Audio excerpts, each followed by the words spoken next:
সবাইকে welcome back to our channel Sujoy কৃষ্ণের আরো একটা নতুন ভিডিওতে তোমাদের সকলকে স্বাগত। আজকের দিনটা শুরু হচ্ছে কিন্তু একদম একটু বেলা করেই বলতে পারো, কারণ আজকে আমরা যাচ্ছিলাম হচ্ছে হস্তশিল্প মেলা 2025, যেটা তোমরা সবাই জানো বর্তমানে সেটা হচ্ছে সেন্ট্রাল মলের ঠিক অপোজিটে যে গ্রাউন্ডটা রয়েছে সেখানেই, অর্থাৎ নিউ টাউন মেলা প্রাঙ্গণ যেটাকে বলে। তো এখানে আমি এসেছিলাম বাড়ি থেকে, মানে আমি ছিলাম আমার বাপের বাড়িতে, তো সেই জন্য আমরা আজকে গড়িয়া থেকে বাস ধরেছি, কারণ গড়িয়া থেকে এটা ডিরেক্ট বাস যায়। এটা দিনটা ছিল রবিবার, তো আমরা সকাল সকালই বেরিয়েছি, সকাল বলতে সকাল আর নয়, যাই হোক। তো মেলাটা দেখো সবে সবে খুলছে, তখনও কিন্তু 1টা বেজে গেছে প্রায় বলতে গেলে। লোকের ভিড় তখনও খুব একটা ছিল না, কিন্তু যত বেলা বাড়ছে লোকের ভিড় মানে মারাত্মক লেভেলে হয়েছিল। যেহেতু রবিবার, আমাদের অন্যদিন হয় না, তো ছুটির দিন করেই যেতে হয়। আর আমরা এই দিনকার অনেক শিডিউল নিয়ে বেরিয়েছিলাম, কারণ আমাদের এই দিন ছিল একটা বিয়েবাড়ির মানে রিসেপশনের নিমন্ত্রণ, আমার বান্ধবীর রিসেপশন ছিল। তো এখান থেকে গেছিলাম কিন্তু রিসেপশনে। তো এখানে ওই জন্য বিশেষ কিছু আমরা কেনাকাটি খাওয়া দাওয়া কিচ্ছু তেমন করিনি। আমার খুব ইচ্ছা ছিল একটা ট্রে কেনার, তো হস্তশিল্প মেলা থেকে আমি ট্রেটাই এনেছি, আর কিচ্ছু আনিনি। আর এখানে দেখো তোমরা জানো হস্তশিল্প মেলায় হাতের কাজের জিনিস প্রচুর ভরে ভরে পাওয়া যায়, তো সেগুলোই পাওয়া যাচ্ছিল। আর এই দেখো দোকানগুলো, কিছু কিছু দোকান তখনও খোলেনি, এমনি স্টলের দোকানগুলো কিন্তু খুলে গেছিল। আর এই যে পটচিত্রগুলো, এগুলো এত সুন্দর লাগে, কিন্তু কিছু করার নেই, ঘরে টাঙানোর কোথাও জায়গা নেই। তো যাই হোক, আর একটা জিনিস আমি কিনেছি, সেটা হলো এখান থেকে একটা টপ কিনেছি। তো লাকিলি আমার সাইজে আমি পেয়ে গেছিলাম, কারণ যেহেতু এখন প্রায় বলতে গেলে মেলাটা শেষ। আর তোমরা যারা যারা যাওনি তারা অবশ্যই ঘুরে আসো, কারণ 14 তারিখ কিন্তু মেলা শেষ। তো এই টপটাই আমি কিনেছি, বেশ ভালো লাগছিল। আমি যদিও জামার ওপর দিয়ে পরেছি, আমার খুব ইচ্ছা ছিল একটা হাতের কাজের কিছু কেনার। আর এইখান থেকে আমি ট্রে কিনেছি। তো এই দুটো জিনিসই আমি হস্তশিল্প মেলা থেকে কিনেছি, আর কিছু কিনিনি, জাস্ট ঘুরে দেখে চলে এসেছি। তো মেলায় এবছর মানে ভালোই স্টল ছিল প্রত্যেকবারের মতনই। আর হাতের কাজের জিনিসগুলো খুবই সুন্দর। এই কাপগুলো কিন্তু মোটামুটি ওই 60 টাকা, 100 টাকা, 130 টাকা, বিভিন্ন সাইজের অনুযায়ী হিসাবে দাম হচ্ছিল। আর এই ফুলটা দেখে আমার ভীষণ ভালো লাগছিল, কি সুন্দর দেখতে দেখো ফুলগুলো। আর এই ছোট্ট ছোট্ট পাখিগুলো নাকি 30 টাকা করে নিচ্ছে, আর এই গণেশগুলো বললো 20 টাকা করে। তো এটা বেশ ভালো লাগলো। আর এই দেখো আমার এই ডিজাইনটাও ভীষণ পছন্দ হয়েছিল। তো এখানে দেখো কিছু সেরামিকের পট টাইপ মানে কাপ টাইপের রয়েছে। আর এটা দেখো গয়না বড়ি, যেটা আমরা দেখতে ভীষণ ভালো লাগে। আর এগুলো সব ওই পাথরে মানে দাঁত, হাতির দাঁত, তারপরে আর কি সব দিয়ে যেন বললো জিনিসগুলো আছে। তো এই সবই যেগুলো থাকে রেগুলারের।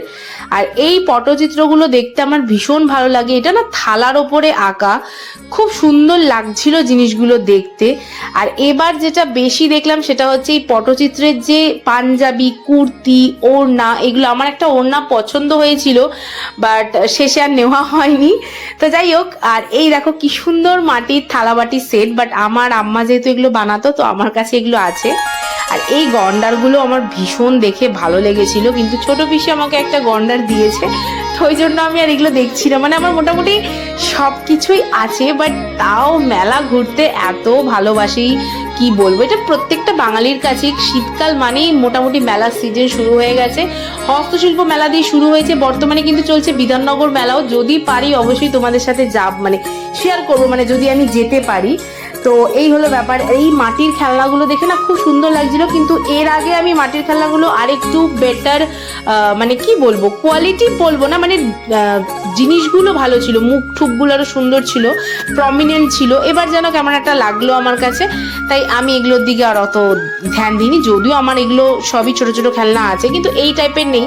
ভেবেছিলাম একটা সিরিজ করব, তারপর আমার খেলনাগুলো দেখে খুব একটা পছন্দ হয়নি, তাই নিইনি। আর এইবার দেখো কত কত আমরা এই ইয়েগুলো দেখতে পেয়েছি, যেটা আমাদের আগের বছর দরকার ছিল, কিন্তু কিছু করার নেই। যখন যেটা দরকার হয় মানুষ সেটা পায় না, তখন আগের বছর আমরা মানে কত খুঁজেছি, যেহেতু আমাদের পুজোতে আমরা ইউজ করব ভেবেছিলাম।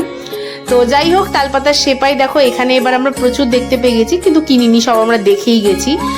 আর এগুলো বাঁশের কাজের ছিল, সেগুলোও খুব সুন্দর সুন্দর জিনিসগুলো বানাচ্ছিল। দেখো ওরা মানে রঙও করছে। আর এইবার দেখতে পাবে মানুষ কিভাবে ঢলে ঢলে নামছে আস্তে আস্তে, মানে মোটামুটি প্রচুর ভিড় হয়ে যাচ্ছিল। আর এই দেখো এই সাউন্ডটা না খুব কিউট ছিল, এটা ছোট্টর মধ্যে। দাম মেবি বলেছিল 150 না কত টাকা যেন এরকম বলেছিল।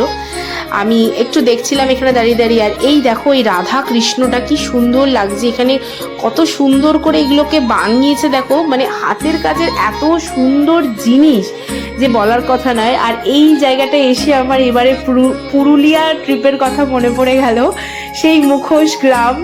তো তোমরা যারা যারা আমার পুরুলিয়ার ভিডিও দেখোনি তারা অবশ্যই ভিডিওগুলো দেখে নি, ওখানে তোমরা আরো মানে বেটার এগুলো দেখতে পাবে। এখানে তো কিছু সংখ্যক রয়েছে, তাও ওখান থেকে একটা আনার মজাই আলাদা। আমরা ওখান থেকেও কিছু জিনিস এগুলো কিনেছিলাম, ছোট ছোট মুখ, সেগুলো আবার দেখানো হবে কবে কাজে দিচ্ছি আমরা। তো যাই হোক, এখানেও বেশ কিছু খেলনা টেলনা ছিল, আর এগুলো না একটু কস্টলি ছিল। তো এই ছোট্ট বাউলের সিরিজটা আমার আছে, যেই হারমোনিয়াম বাজাচ্ছে, তবলা বাজাচ্ছে, এই সিরিজটা আমার আছে। আমি 1 বছর হাস্যশিল্প মেলা থেকেই এনেছিলাম। তো আর এই প্যাঁচা ট্যাচাগুলো এখন আর নিই না, কারণ এখন সত্যি কথা বলতে এগুলো আমার প্রচুর রয়েছে। ইভেন শান্তিনিকেতন না, সরি, নতুন গ্রামে যখন আমি গিয়েছিলাম তখন আমি ওখান থেকে একটা ছোট্ট প্যাঁচা এনেছিলাম।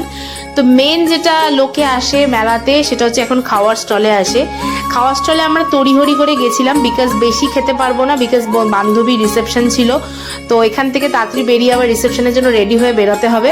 তো আমরা জাস্ট একটু পিঠেই ট্রাই করেছিলাম, কারণ বর্তমানে বাড়িতেও পিঠে খাওয়াটা উঠে যাচ্ছে আস্তে আস্তে, কারণ মানুষ এগুলো পারে না। তো আগে দাদু ঠাকুমারাই যারা ছিল, ঠাকুমা পিসি, তারাই এগুলো বানাতে পারতো, আমরা তো এগুলো কিছুই পারি না। তো এখানে ট্রাই করেছিলাম চষি পিঠে যেটা ছিল, আর একটা ক্ষীরপুলি ছিল। আমার ক্ষীরপুলিটা দুর্দান্ত লেগেছিল। আমি সত্যি যদি মানে রাতে অনুষ্ঠান না থাকতো আমি আরো 2টো খেতাম, মানে আমার এত ভালো লেগেছিল। একবার ভেবেছিলাম প্যাক করে নিয়ে আসি, তা বললাম থাক, দরকার নেই, আবার হয়তো বাড়ি নিয়ে আসলে সেটা আর খাওয়া হবে না, তারপর নষ্ট হবে। তো তারপর একটা পাটিসাপটা নিয়েছিলাম। পাটিসাপটাটা আমার ঠিক ভালো লাগেনি, কারণ একটু মিষ্টি কম ছিল। আর এই ভাপা পিঠা খেতেই আমি মেন যে কোনো মেলাতে যাই, কারণ বাড়িতে আমি প্রায় 3 বছর ধরে ভাপা পিঠা খেতে পারছি না, বানানোর অভাবে বা সময়ের অভাবে বলতে পারো। তো যাই হোক, তো এইসব নিয়ে মোটামুটি মেলা চলছে। এখন দেখো তোমরা পুরো মেলাটা একটু দেখতে থাকো। আর লোক কিন্তু এখন ধীরে ধীরে আরো বাড়ছে, মানে বলে বোঝাতে পারবো না। আর আমাদেরও মোটামুটি শেষ। এই পাটের জিনিসগুলো আমার নেওয়ার খুব ইচ্ছা আছে। নেক্সট টাইম যদি মেলা হয় আমি তখন অবশ্যই নেব, কারণ ফ্ল্যাটে এগুলো সাজানোর খুব ইচ্ছা রয়েছে। তো পরে যখন সাইজ অনুযায়ী দেখে নেবো। আর এই পাখিগুলো আমার দেখতে ভীষণ কিউট লাগে, আমার 2টো রয়েছে। আর ওই দূরে দেখতে পাচ্ছ সেন্ট্রাল মল। তো আজকে তো ভিডিওটা এখানেই আমাদের শেষ করতে হবে, কারণ এরপরে তোমাদের বিয়ের ভিডিও দেবো, মানে রিসেপশন আর বিয়ের ভিডিও। যারা যারা অন্বেষার বিয়ের ভিডিও দেখোনি তারা কিন্তু অবশ্যই ডেসক্রিপশনে গিয়ে দেখে নিও, আমি লিঙ্ক পোস্ট করে দেবো। তো চলো আজকের ভিডিওটা আমরা এখানেই শেষ করছি। মেলা যদি ঘুরে না থাকো, মেলা অবশ্যই এসে ঘুরে নাও, আমিও একদম শেষ ফিনিশিংয়ে গেছি। তো আজকের মতো টাটা, দেখা হচ্ছে নেক্সট ভিডিওতে। ভালো থেকো সবাই, সুস্থ থেকো।